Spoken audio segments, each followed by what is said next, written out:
ಪ್ರಕೃತಿಯ ಮುನಿಸಿಗೆ ಕಿಲಾಗಾಣಿ ಗ್ರಾಮದ ರೈತ ಮಂಜುನಾಥ್ ಸ್ವಾಮಿಯವರ 5 ಲಕ್ಷ ರೂಪಾಯಿ ವೆಚ್ಚದ ಬಾಳೆ ತೋಟ ಸಂಪೂರ್ಣ ನಾಶವಾಗಿದೆ. ಇನ್ನೇನು ಕಟಾವಿಗೆ ಬರಬೇಕಿದ್ದ 250ಕ್ಕೂ ಹೆಚ್ಚು ಬಾಳೆ ಮರಗಳು ಗಾಳಿ ಮಳೆಗೆ ನೆಲಸಮವಾಗಿದ್ದು ಅನ್ನದಾತ ಕಣ್ಣೀರಲ್ಲಿ ಕೈ ತೊಳೆಯುತ್ತಿದ್ದಾನೆ.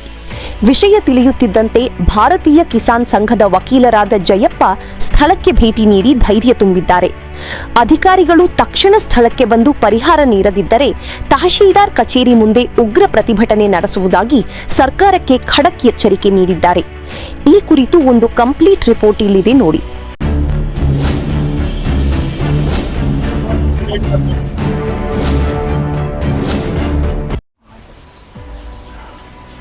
ನಮ್ಮ ಹೆಸರು ಮಂಜುನಾಥ್ ಸ್ವಾಮಿ ಅಂತ. ನಮ್ಮೂರು ಬಂದು ಕೀಲಾಗಣಿ, ಸೊನ್ನವಾಡ ಪಂಚಾಯಿತಿ, ಮುಳಬಾಗಿಲು ತಾಲೂಕು. ಇವತ್ತು ನಿನ್ನೆ ರಾತ್ರಿ ಬಿದ್ದಂತಹ ಮಳೆ ಮತ್ತು ಬಿರುಗಾಳಿಗೆ ನಮ್ಮ ಬಾಳೆ ಗಿಡ ತೋಟ ಸಂಪೂರ್ಣವಾಗಿ ನಾಶ ಆಗಿದೆ. ಸುಮಾರು ಒಂದು 300 ಗಿಡಗಳಷ್ಟು ಬಾಳೆ ಗಿಡಗಳು ಎಲ್ಲ ಗೊನೆ ಬಂದಿರತಕ್ಕಂಥದ್ದು, ಎಲ್ಲ ಏಲಕ್ಕಿ ಬಾಳೆ ಆಗಿದ್ರೂ ಸಹ ಪಚ್ಚ ಬಾಳೆ ಅಂತೆ ಭಾಳ ಉತ್ತಮವಾಗಿರ್ತಕ್ಕಂಥ ಬೆಳೆ ಬಂದಿದ್ದು ಎಲ್ಲನೂ ಸಹ 14-15 ಚೀಪುಗಳು ಬಂದಿರುತ್ತೆ. ಸುಮಾರು ಒಂದು 300 ಅಷ್ಟು ಗಿಡಗಳು ಮಧ್ಯಕ್ಕೆ ಮುರಿದೋಗಿ ಬಿದ್ದೋಗಿದ್ದಾವೆ. ಇನ್ನೇನು 2-3 ತಿಂಗಳಲ್ಲಿ ಇದು ಫಸಲು ಕೊಡಬೇಕು ಅಂಥ ತೋಟ ಮಂಜಣ್ಣವ್ರ ತೋಟ. ಪಕ್ಕದಲ್ಲಿ ಇನ್ನೂ ಒಂದು 2-3 ತೋಟಗಳು ಇದೇ ರೀತಿ ಇದ್ದಾವೆ. ರಾತ್ರಿ ಮಳೆಯಿಂದ ಮತ್ತು ಗಾಳಿಯಿಂದ ಪ್ರಕೃತಿಯ ವಿಕೋಪಕ್ಕೆ ಒಳಗಾಗಿರ್ತಕ್ಕಂಥದ್ದು, ಅತಿವೃಷ್ಟಿ ಮತ್ತು ಅನಾವೃಷ್ಟಿ ಅಂತೀವಲ್ಲ ಆ ರೀತಿ. ಈಗ ಸರ್ಕಾರದಲ್ಲಿ ಸುಮಾರು ಕೋಟಿಗಳ ಹಣ ಪ್ರಕೃತಿಯಲ್ಲಿ ಆಗತಕ್ಕಂಥ ಅತಿವೃಷ್ಟಿ ಮತ್ತು ಅನಾವೃಷ್ಟಿಗೆ ಗುರಿಯಾಗಿರ್ತಕ್ಕಂಥ ರೈತರಿಗೆ ಹಣ ಬಿಡುಗಡೆ ಮಾಡಬೇಕಂತ ಕಾನೂನು ಮತ್ತು ಸರ್ಕಾರದಲ್ಲಿ ಹಣ ಇಟ್ಟಿದ್ದಾರೆ. ಹಣ ಇದು 20 kg ಬರುತ್ತಲ್ಲ, ಏಲಕ್ಕಿ 20 kg ಬರಬೇಕು ಅಂತಂದರೆ ಬೆಳೆ ಚೆನ್ನಾಗಿದ್ರೇನೋ ಬರೋದು. 15 ಚೀಪ್ ಬಂದಿದೆ. 20 ಇನ್ನು ಎಷ್ಟು ತಿಂಗಳಲ್ಲಿ ಇನ್ನು ಒಂದೂವರೆ 2 ತಿಂಗಳಲ್ಲಿ ಕಟಾವ್ ಆಗ್ತಾ ಇತ್ತು. ಇದು ವರಲಕ್ಷ್ಮಿ ಹಬ್ಬಕ್ಕೆ ಕಟಾವ್ ಆಗ್ತಾ ಇತ್ತು. ಮಂಜಣ್ಣವ್ರೆ, ಈಗ ನೀವು ಈ ತೋಟಕ್ಕೆ ಸುಮಾರು ಎಷ್ಟು ಕಷ್ಟಪಟ್ಟಿದ್ರಿ, ಎಷ್ಟು ಖರ್ಚಾಗಿದೆ? 4 ಲಕ್ಷ ಮೇಲೆ ಆಗಿದೆ ಅಣ್ಣ. 4 ಲಕ್ಷ ಮೇಲೆ ಆಗಿದೆ ಹಣ ಅಷ್ಟಾಗಿದೆ. 4-4.5 ಆಗಿರುತ್ತೆ. ತುಂಬ ಪರಿಶ್ರಮ ಹಾಕಿ ಸಾಲ ಪಾಲ ಎಲ್ಲ ಮಾಡಿ ತುಂಬ ಕಷ್ಟಪಟ್ಟು ಇದರ ಮೇಲೆ ದೊಡ್ಡ ಕನಸಿಟ್ಟುಕೊಂಡು ಈ ತೋಟ ಮಾಡಿದ್ದಾರೆ. ಆದರೆ ಇವತ್ತು ಈ ರಾತ್ರಿ ಬಿದ್ದಂಥ ಮಳೆ ಗಾಳಿಗೆ ಇದು ಸುಮಾರು ಕೆಳಗೆ ಉರುಳಿ ಬಿದ್ದೋಗಿದೆ, ಎಲ್ಲ ಮುರಿದೋಗಿದೆ. ಫಸಲು ಸುಮಾರು ಇಲ್ಲಿ ನೋಡಿ, ಇಲ್ಲಿ ಇಂಥದ್ದೆಲ್ಲ ನಾನು ನೋಡ್ತಾ ಇದ್ದೀನಿ. ಇಂಥ ಸುಮಾರು ಯಾವ ತಿಂಗಳು ಈಗ 9 ತಿಂಗಳ ಮೇಲೆ ಆಗಿದೆ ಅಣ್ಣ. ಒಂದು ರಿಕ್ವೆಸ್ಟ್ ಸರ್ಕಾರಗಳಿಗೆ, ಈ ರೀತಿ ಮಾಹಿತಿ ಗೊತ್ತಾದ ತಕ್ಷಣ ತಾಲೂಕು ಆಡಳಿತ ಇಲ್ಲಿ ಬಂದು ಸ್ಪಾಟ್ ನೋಡ್ಬೇಕು, ತಕ್ಷಣ ಬರಬೇಕು. ತಹಸೀಲ್ದಾರ್ ಆಗಿರ್ಲಿ ಅಥವಾ ತೋಟಗಾರಿಕೆ ಇಲಾಖೆ ಆಯುಕ್ತರಾಗಿರ್ಲಿ, ಅವರೆಲ್ಲ, ಯಾಕಂದ್ರೆ ಅವರೆಲ್ಲ ನಮ್ಗೋಸ್ಕರ ಇರ್ತಕ್ಕಂಥವ್ರು, ಆಡಳಿತಕ್ಕೋಸ್ಕರ ಜನರಿಗೋಸ್ಕರ ಇರ್ತಕ್ಕಂಥವ್ರು. ಈಗ ನೀವು ಬಂದಿದ್ದೀರಾ, ನಮ್ಗೆ ಖುಷಿ ಆಗ್ತಾ ಇದೆ. ಏನೋ ನಮ್ಮ ಕಷ್ಟವನ್ನ ಹಂಚ್ಕೊಳ್ಳತಕ್ಕಂಥವ್ರು ಯಾರೋ ಒಬ್ರು ಬಂದಿದ್ದಾರೆ ಅಂತ ನೋಡಿ, ಮೀಡಿಯಾದವ್ರು ಬಂದಿದ್ದಾರೆ. ಈಗ ನಾವು ಹೇಳಿದ ತಕ್ಷಣ ಅಟ್ಲೀಸ್ಟ್ ನಮ್ಮ ಮಾತು ಗೌರವ ಕೊಟ್ಟು ಬಂದಿದಾರಲ್ಲ. ಈಗ ಈ ರೀತಿ ರೈತ ಪರಿಸ್ಥಿತಿ ಆಗ್ತಾರೆ, ಅವ್ರನ್ನ ನೇಣು ಹಾಕೋಬೇಕು.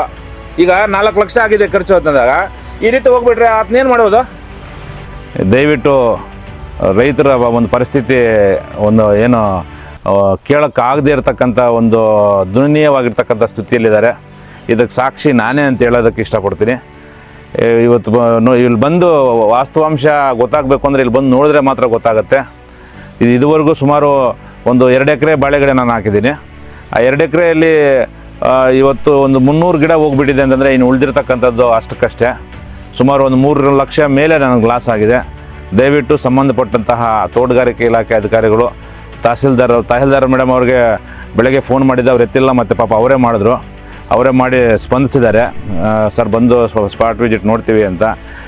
ಸಂಬಂಧಪಟ್ಟಂತಹ ತೋಟಗಾರಿಕೆ ಇಲಾಖೆ ಅಥವಾ ತಾಲೂಕು ಆಡಳಿತ ದಯವಿಟ್ಟು ಬಂದು ವಾಸ್ತವವಾಗಿ ನೀವು ಖುದ್ದಾಗಿ ನೋಡಿ ಎಷ್ಟು ಸಹ ನನಗೆ ಲಾಸ್ ಆಗಿದೆ, ಆ ಲಾಸನ್ನು ನೀವು ಕಟ್ಕೊಡ್ಬೇಕು. ಇದೇ ರೀತಿ ನಮ್ಮ ಪಕ್ಕದಲ್ಲಿ KMS ಶ್ರೀನಿವಾಸ ಅಂತಕ್ಕಂಥವ್ರ ಬಾಳೆಗಿಡನೂ ಸಂಪೂರ್ಣವಾಗಿ ನಾಶ ಆಗಿದೆ. ಸೊ ಎರಡನ್ನೂ ಪರಿಶೀಲನೆ ಮಾಡಿ ನಮಗಾಗಿರ್ತಕ್ಕಂಥ ಒಂದು ಲಾಸನ್ನು ಕಟ್ಕೊಡ್ಬೇಕಾಗ ಸರ್ಕಾರ ನಮಗೆ ಪರಿಹಾರ ಕೊಡಬೇಕು ಅಂತಕ್ಕಂಥದ್ದನ್ನು ನಾವು ತಾಲೂಕು ಆಡಳಿತದಲ್ಲಿ ಕೇಳ್ಕೊಳ್ತಾ ಇದ್ದೀವಿ ಸರ್. ತುಂಬ ನೋವಾಗ್ತದೆ. ಯಾಕಂತ ಹೇಳಿದ್ರೆ ಇಂಥ ಬೆಳೆ ಬೆಳಿಬೇಕಂತ ಹೇಳಿದ್ರೆ ರೈತ ಎಷ್ಟು ಪರಿಶ್ರಮ ಆಗ್ಬೇಕು. 9-10 ತಿಂಗಳಿಂದ ಮಕ್ಕಳು ಸಾಕಿದೀವಿ. ಸಾಕಿದಿರಿ. ಈ ಕಂಬಗಳು ನೋಡಿದ್ರೆ, ಈ ಕಂಬ ಉರುಳಿರೋದು ನೋಡಿದ್ರೆ ಒಂದು ನಿಜವಾದ ರೈತನ ಒಂದು ಅಸ್ತಿತ್ವನೇ ಉಳಿದಂಗಿದೆಯೇ. ಇದು ಈ ಮನೆ ಇನ್ನು ಬಂದಿಲ್ಲ, ಇನ್ನು ಬರ್ತಾ ಇದೆ ನೋಡಿ, ಇನ್ನು ಬರ್ತಾ ಇದೆ. ಅಯ್ಯೋ ಇಲ್ಲಿ ನೋಡಿ ಎಷ್ಟು ಒಂದೊಂದು 2 ಕೆಜಿ 1.5 ಕೆಜಿ ಮೇಲೆ ಎಲ್ಲ ಇನ್ನೇನು ನೋಡಿ. ಪೂರ್ತಿ ಇನ್ನೊಂದು 2 ತಿಂಗಳಿದ್ರೆ ಕಟಾವ್ ಬಂದ್ಬಿಡ್ತಾ ಇತ್ತು. ಇದು ಬೇಜಾರಾಗುತ್ತೆ, ಏನ್ ಮಾಡೋದು, ನಮ್ಮ ಅದೃಷ್ಟ ಇಷ್ಟೇ. ಈಗ ಇನ್ನೊಂದು, ನಾವು ಇವತ್ತು ಸರ್ಕಾರದಲ್ಲಿ ಯಾವ ರೀತಿ ಪರಿಹಾರ ತಗೋಬೇಕು ಅನ್ನೋದು ಈಗ ಯೋಚನೆ ಮಾಡಬೇಕೇ ಹೊರತು ಪ್ರಕೃತಿ ಮೇಲೆ ನಾವು ಮುನಿಸ್ಕೊಂಡ್ರೆ ಆಗಲ್ಲ. ನಾನು ಅದನ್ನೇ ಸರ್ ಹೇಳಿದ್ದು, ಪ್ರಕೃತಿಯಿಂದ ತೊಂದರೆ ಆಗಿದೆ. ಈಗ ತೊಂದರೆ ಆಗಿದೆ ಅಂತ ನಾವು ಮೀಡಿಯಾ ಮುಖಾಂತರ ನಾವು ಕೊಟ್ಟಾಗ ಸಂಬಂಧಪಟ್ಟ ಅಧಿಕಾರಿಗಳು ಸ್ಪಾಟ್ ಬರ್ಬೇಕು. ಈಗ ಈ ಕೂಡಲೇ ಆ ಕೆಲಸವನ್ನ ಮಾಡೋಣ. ನಾವು ನೀವು ಎಲ್ಲ ಹೋಗೋಣ. ಹೇಳ್ತಾ ಇರೋದು ತಾಲೂಕು ಇಡೀ ಸಮಾಜದಲ್ಲಿ ಯಾವ ರೈತನಿಗೂ ಈ ರೀತಿ ತೊಂದರೆ ಆದಾಗ ಅವ್ರ ಆಫೀಸ್ ಹತ್ರ ತಿರುಗಬಾರ್ದು. ಅದಕ್ಕೆ ಸಂಬಂಧಪಟ್ಟ ಅಧಿಕಾರಿಗಳು ತೋಟಕ್ಕೆ ಬಂದು ನೋಡ್ಬೇಕು. ನಾವು ಸಾವಿರಾರು ಹೋರಾಟಗಳು ಮಾಡಿದ್ವಿ ತಾಲೂಕ್ ಕಚೇರಿ ಮುಂದ್ಗಡೆ, ರೈತರ ಮನೆ ಬಾಗಿಲಿಗೆ ಅವನಿಗಾಗಿರ್ತಕ್ಕಂಥ ಅನ್ಯಾಯ, ಅದಕ್ಕಾಗಿರೋಂಥ ಮೋಸನ ಅವನ ಮನೆ ಬಾಗಿಲಿಗೆ ಹೋಗಿ ಕೊಡ್ಬೇಕು ಅಂತ ನಾನು ಸುಮಾರು ಸಲ ಘಂಟಾಘೋಷವಾಗಿ ಮಾತಾಡಿದ್ದೀನಿ ಅಧಿಕಾರಿಗಳ ಮುಂದೆ. ಇಲ್ಲಿ ಬೆಳೆ ಬಿದ್ದೋಗಿದೆ, ನಾವು ಅರ್ಜಿ ಕೊಡ್ಬೇಕು ಅಂತ ನಾವಿಲ್ಲಿ ಇದನ್ನ ಬಿಟ್ಟು ನಾವು ಆಫೀಸ್ಗೆ ಹೋಗಿ ತಿರ್ಕೊಂಡೋಗಕ್ಕಾಗತ್ತಾ? ಅಲ್ಲ, ಈ ಬೆಳೆ ನೋಡಿ ಹೊಟ್ಟೆ ಉರ್ಸ್ಕೊಳ್ಳೋದ, ತಾಲೂಕ್ ಆಫೀಸ್ ಹತ್ರ ಹೋಗಿ ಅರ್ಜಿ ಎತ್ಕೊಂಡು ತಿರ್ಗೋದ? ದಯವಿಟ್ಟು ತಹಸೀಲ್ದಾರ್ ಮೇಡಮ್ ಅವರು, ಶಲ್ಬತನವರ, ಮುರಳಿ ಅವರೇ, ತಹಸೀಲ್ದಾರ್ ಅವರು ಬರ್ಬೇಕು ಮತ್ತು ಸಂಬಂಧಪಟ್ಟ ಇಲಾಖೆಯವರು ಬರ್ಬೇಕು. ಸರ್ ಒಂದು 4 ಲಕ್ಷ ಮೇಲೆ ಆಗಿದೆ ಸರ್ ನಂದು. ಅವ್ರದ್ದು ಒಂದು 3 ಎಕರೆ ಆಗಿದ್ದಾರೆ, ಶ್ರೀನಿವಾಸ್ ಅವ್ರದ್ದು. ಅವರು ಸಹ KMS ಅವರು ಸಹ ಅವ್ರದ್ದು ಲಾಸ್ ಆಗಿದೆ. ನಂದು ಒಂದು 4 ಲಕ್ಷ ಖರ್ಚಾಗಿದೆ. ಈಗ ನೋಡ್ತಾ ಇದ್ದೀರಲ್ಲ ನೀವೇ, ಒಂದು 250 ಗಿಡ 300 ಗಿಡ ಹೋಗ್ಬಿಟ್ಟಿದೆ. ಅಂದರೆ ಏನಿಲ್ಲ ಅಂದರೂ ನನ್ನ ಒಂದೊಂದು ಗಿಡಕ್ಕೆ ಒಂದು 800ರಿಂದ 1000 ರೂಪಾಯಿ ಬರ್ತಾ ಇತ್ತು. ಕೊಡೋ ಅಂಥ ಕೆಲಸ ತಾಲೂಕು ಆಡಳಿತದಿಂದ ಆಗಬೇಕು ಅಂತ ಈ ಸಂದರ್ಭದಲ್ಲಿ ನಾನು ಎಚ್ಚರಿಸ್ತಾ ಇದ್ದೀನಿ. ಇಲ್ಲದಿದ್ದ ಪಕ್ಷದಲ್ಲಿ ಭಾರತೀಯ ಕಿಸಾನ್ ಸಂಘ ದೊಡ್ಡ ಮಟ್ಟದಲ್ಲಿ ಹೋರಾಟ ಮಾಡೋಕ್ಕೆ ಮುಂದೆ ಇದೆ. ಈ ಕೂಡಲೇ ಆ ಹೋರಾಟವನ್ನು ಮಾಡ್ತೀವಿ ಮತ್ತು ಕಾಲ್ನಡಿಗೆ ಜಾಥಾನೂ ಸಹ ಮಾಡೋಕ್ಕೆ ನಾವು ಈಗಾಗಲೇ ತೀರ್ಮಾನ ಮಾಡಿದ್ದೀವಿ ಅಂತ ನಿಮ್ಮನ್ನು ಈ ಕೂಡಲೇ ನಾನು ನಿಮ್ಮ ಗಮನಕ್ಕೆ ತರೋಕ್ಕೆ ಇಷ್ಟಪಡ್ತೀನಿ. ದಯವಿಟ್ಟು ತಮ್ಮ ಚಾನಲ್ ಮುಖಾಂತರ ನಾನು ಕೇಳ್ಕೊಳ್ತಕ್ಕಂಥದ್ದು, ನಂದೇ ಅಂತಲ್ಲ, ತಾಲೂಕಿನಲ್ಲಿ ಇವತ್ತು ಟೊಮೆಟೊ ಆಗಿರ್ಬೋದು, ಬೇರೆ ಬೇರೆ ರೀತಿಯಾಗಿರ್ತಕ್ಕಂಥ ಬೆಳೆಗಳ ಅವ್ರು ಹೇಳ್ತಾರೆ ಸರ್ ನಮ್ಮದು ಅಷ್ಟೋಗಿದೆ ಇಷ್ಟೋಗಿದೆ ಅಂತ. ಎಲ್ಲ ದಯವಿಟ್ಟು ಸರ್ವೆ ತರಿಸ್ಕೊಳ್ಳಿ. ಎಲ್ಲೆಲ್ಲಿ ಅಲ್ಕಲ್ ಮಳ್ಳಾಗಿದೆ, ಎಲ್ಲೆಲ್ಲಿ ಈ ರೀತಿಯಾಗಿರ್ತಕ್ಕಂಥ ಬಿರುಗಾಳಿಗಳಿಗೆ ರೈತರಿಗೆ ಸಮಸ್ಯೆ ಆಗಿದೆ, ನನಗೊಬ್ಬನಿಗೆ ಅಂತಲ್ಲ, ತಾಲೂಕಲ್ಲಿ ಆಗಿರ್ತಕ್ಕಂಥ ಎಲ್ಲ ರೈತರಿಗೂ ಯಾರ್ಯಾರು ನಷ್ಟಕ್ಕೊಳಗಾಗಿದ್ದಾರೆ ಅವರೆಲ್ಲ ನಷ್ಟಕ್ಕೆ ತಾಲೂಕು ಆಡಳಿತ ಸ್ಪಂದಿಸಬೇಕು ಅಂತ ನಾನು ಆಡಳಿತದಲ್ಲಿ ರಿಕ್ವೆಸ್ಟ್ ಮಾಡ್ತಾಯಿದ್ದೀನಿ ಸರ್.